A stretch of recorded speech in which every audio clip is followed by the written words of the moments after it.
Hello everyone, my name is Shiqiu, and my research topic is control flow bending on the effectiveness of control flow integrity. So before we begin, let's take a look at this code.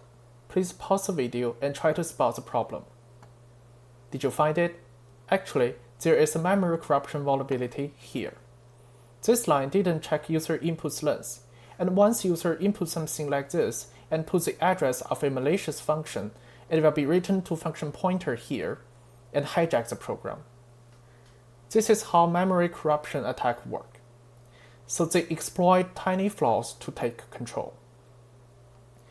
Here, we introduce three common memory protection techniques. These are crucial defenses against memory attacks. First, address space layout randomization. It works by randomizing key memory areas so attackers can't predict addresses easily. Second, data execution prevention. It blocks the execution of injected malicious code, stopping code injection attacks. And finally, stack canaries. This method places a special canary value in the stack. If an overflow occurs and the value changes, the program detects the issue and stops. So even with these defenses, why are attacks still so common? It turns out these defenses have flaws. ASLR is ineffective against memory leak attacks. DEP help against code reuse attacks like return-oriented programming.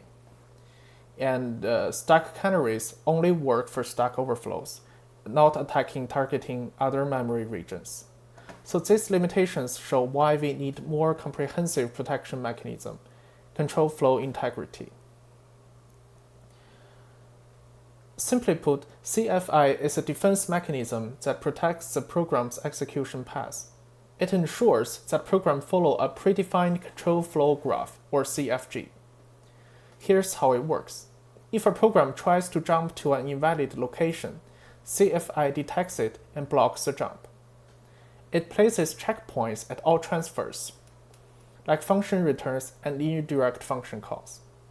If it detects a deviation from the expected control flow, it stops the program from continuing. Sounds like a solid defense, right? But the question is, can it provide complete protection?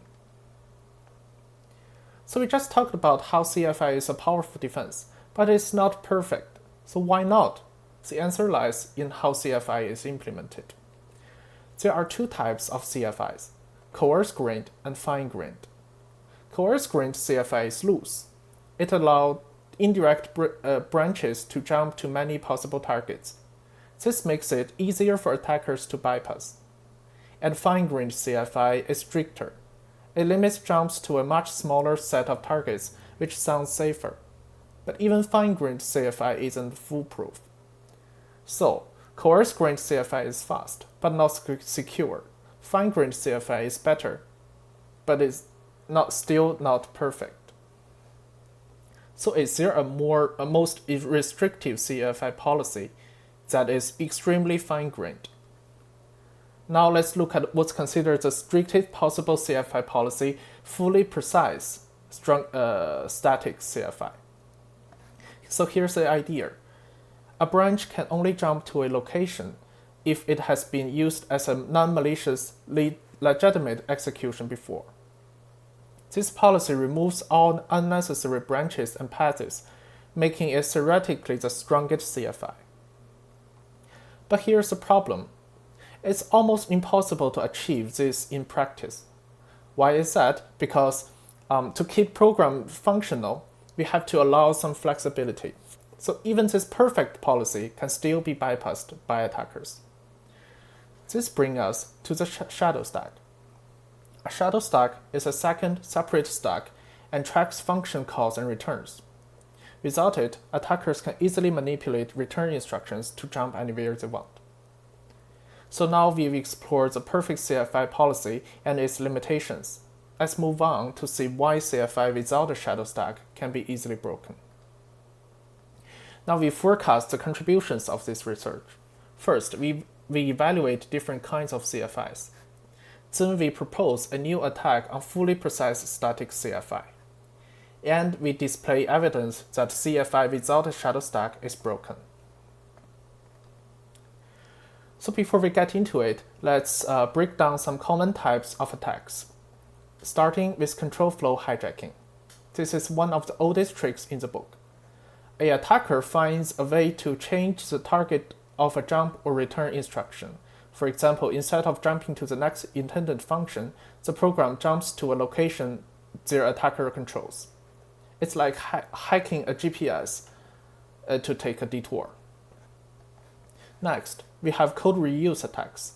This evolved because defenses like data execution prevention make injecting new code harder. But attackers are clever. They figured out how to reuse existing code, like functions already in the program. A common example is the return to libc attack, where they jump to functions like system and run shell commands. Then we have return-oriented programming. It's like the advanced version of code reuse. Instead of calling whole functions, attackers chain together a small snippets of existing code, called gadgets, and which ends with a return instruction. By linking these gadgets, they can perform any computation they want, even under strong defenses like DEP. And now here's what I really want you to focus on: non-control data attacks. These are tricky. The attacker doesn't even need to hijack the control flow. Instead, the targets sensitive data that affects the program's behavior. For example, this parameter passed to this FTBD software. So the scary part is that most defenses don't focus on protecting non-control data. So even when the program's control flow looks normal, it can be fully compromised. Okay, so far we've covered the basics of control flow integrity and the initial types of attacks. Before moving on to more complex content, let's quickly review. We introduced various memory-based attacks. CFI is a defense mechanism that ensures a program's execution path doesn't deviate.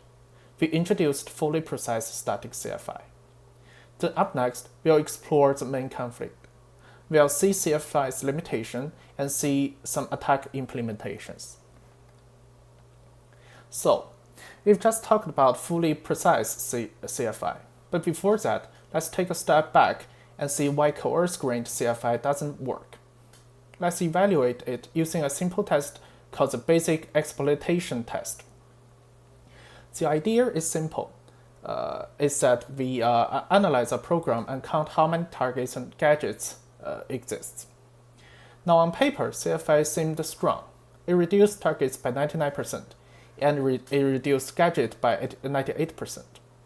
However, there's a problem that they still left enough room for an attacker to find useful gadgets and build attacks like return-oriented programming, because attacks can succeed using just, say, 5 gadgets. So this shows us that high reduction percentages doesn't always mean better security. That's why we need something finer, fully precise CFI or extra measures. However, CFI, even in its strongest form, has fundamental limitations. First off, CFI works by restricting control flow. It makes sure the program only jumps to allowed locations. So this sounds good, right? But here's a problem. CFI can't control how those jumps are used during program execution. So imagine a scenario where an attacker bends the control flow without actually breaking any CFI rules. In simple terms, CFI can't tell if the sequence of allowed actions is being misused. So we've seen how non-control data attacks target sensitive data without changing the program's control flow, but CFB takes this a step further.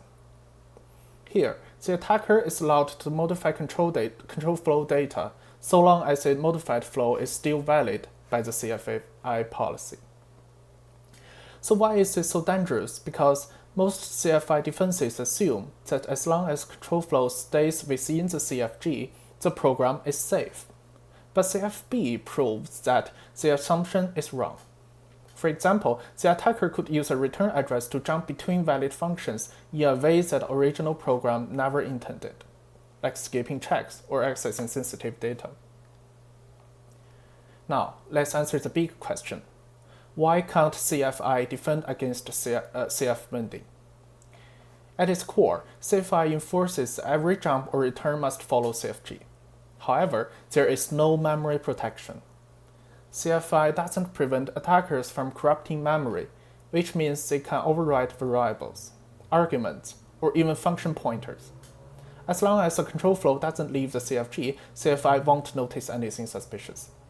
And again, CFI assumes attacker must divert from CFG, which is not the case.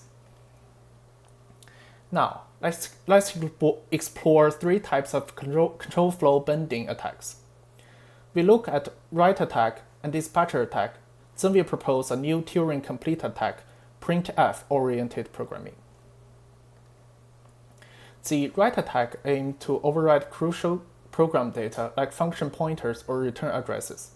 This typically starts with a memory vulnerability, such as a buffer overflow. The attacker triggers the vulnerability to gain write access and then overrides a crucial memory location. So CFI checks whether the control flow follows a valid path, but it doesn't check if the data behind those jumps have been tampered with. And this demonstrates why no memory protection is a big flaw of CFI. Now, let's look at a more flexible and powerful technique, the dispatcher attack. The core of this attack lies what we call a dispatcher function, like memcopy or printf. These functions handle data transfers and memory operations. The attackers use the memory vulnerability to control its arguments. Then, they use it to override the return addresses. When the function finishes, it jumps to a legal but unintended location. For example, in many applications, dispatcher functions are called repeatedly. If an attacker successfully manipulates the return address during one call, they can create a loop, like this, making the program repeatedly execute arbitrary code. This flexible redirection allows attackers to carry out complex attacks while staying within the allowed control flow. So compared to write attacks, dispatcher attacks are even harder to defend against, because they control both the data and the multi-layered flow between functional calls.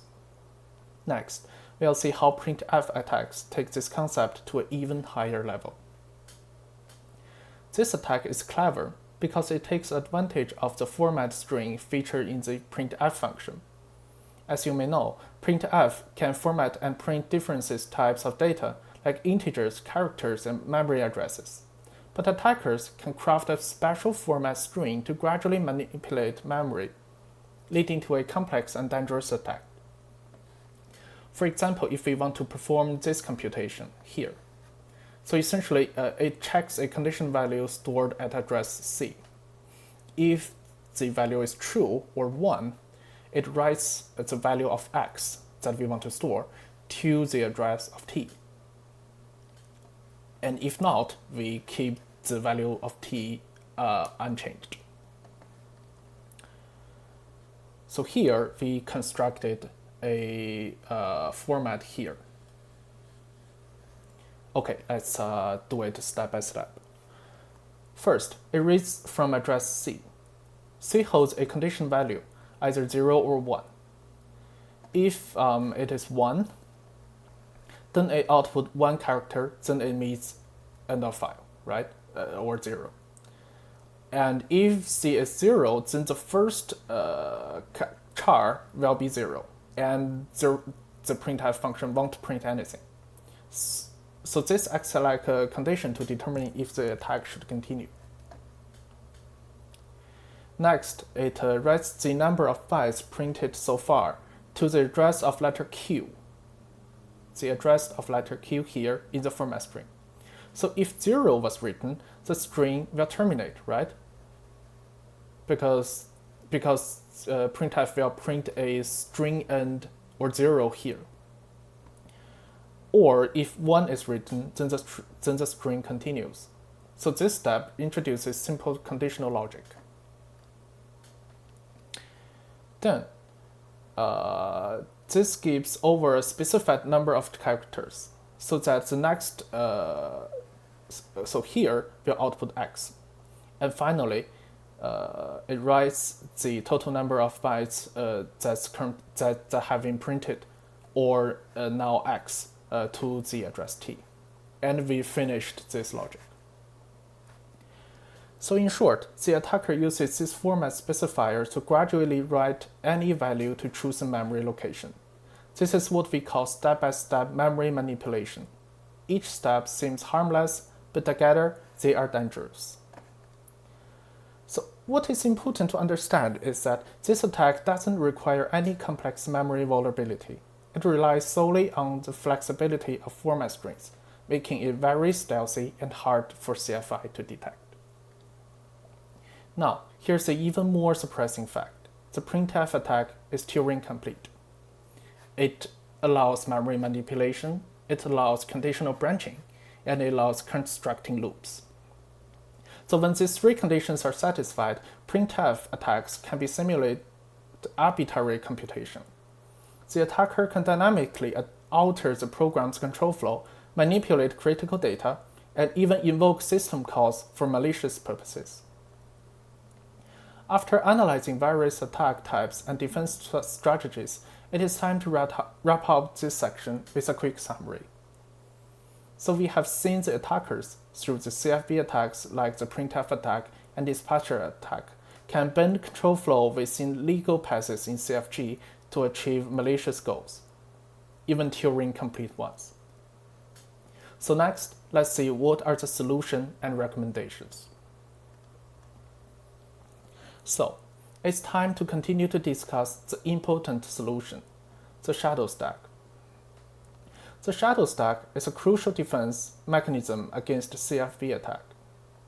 Recall that the concept of it is simple. The shadow stack maintains a separate copy of the return address in memory, independent of the program's main stack. When a function is called, its return address is saved in the shadow stack. And when the function returns, the program compares the return address from the main stack with the one in the shadow stack.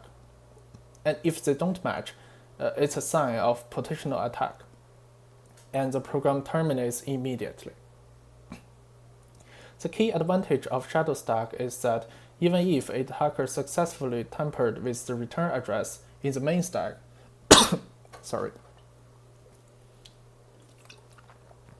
they cannot bypass the shadow stack's verification. This adds an extra layer of protection against attacks like the dispatcher attack or printf attack, which rely on manipulating returning addresses. So here is an example. Without a shadow stack, an attacker could overwrite the return address of the main stack and redirect execution for a valid but unintended location, running malicious code. For example, when we call from edge 1 here, instead of returning through edge 2, the attacker wants to go to 4. This is totally legal, right? But with shadow stack, the jump would be detected and blocked. So in summary, the shadow stack is an essential complement to control flow integrity defenses. While it doesn't solve every problem on its own, it significantly raises the bar for attackers, especially against the complex CFB attacks that we have been discussing. So next, we'll see how effective the shadow stack in real-world case studies. Here in the paper, we evaluated 6 real programs: Nginx, Apache, SMB Client, Wireshark, XPDF, and MySQL, to see how they performed with and without shadow stack protection. So first, without the shadow stack, almost all programs were vulnerable. This table shows attack methods like printf or dispatcher, indicating a successful exploit. This means that attackers could achieve goals like arbitrary code execution or memory leaks by manipulating memory or returning addresses. But when the shadow stack was introduced, the results improved significantly, as you can see here. In key cases like Nginx and Apache, the shadow stack completely blocked the attack. Attackers could no longer modify the return address or jump to unintended locations, making code execution impossible. And in other cases like Wireshark or SMB client, the attack difficulty increased, though some vulnerabilities remained. This shows that the shadow stack isn't a perfect solution, but it can substantially enhance security. Now let's take a closer look at Nginx's case. Without the shadow stack, attackers could overwrite return addresses and execute unauthorized system commands. But with shadow stack, the return address were constantly monitored, cutting the attack path and leaving the attackers without a way to control the program. So in summary, the shadow stack is effective in many scenarios, especially against return address manipulation. So while the shadow stack is a crucial component of control flow integrity, a multi-layered security approach is essential for handling complex attack scenarios. So up next, we'll discuss how to deploy a more comprehensive defense in real systems. After analyzing control flow integrity, complex attack types, and the role of the shadow stack, we now move to the final section, our recommendations. First, the shadow stack is essential. The research shows that CFI without a shadow stack is easily bypassed, as seen with dispatcher attacks or printf attacks. Therefore, the research strongly recommends enabling the shadow stack in any system deploying CFI. It effectively prevents return address manipulation and makes exploitation much harder. However, the shadow stack alone is not enough, so we need multi-layered defenses. While the shadow stack protects control flow, critical data in memory needs additional protection through the mechanisms like data integrity protection.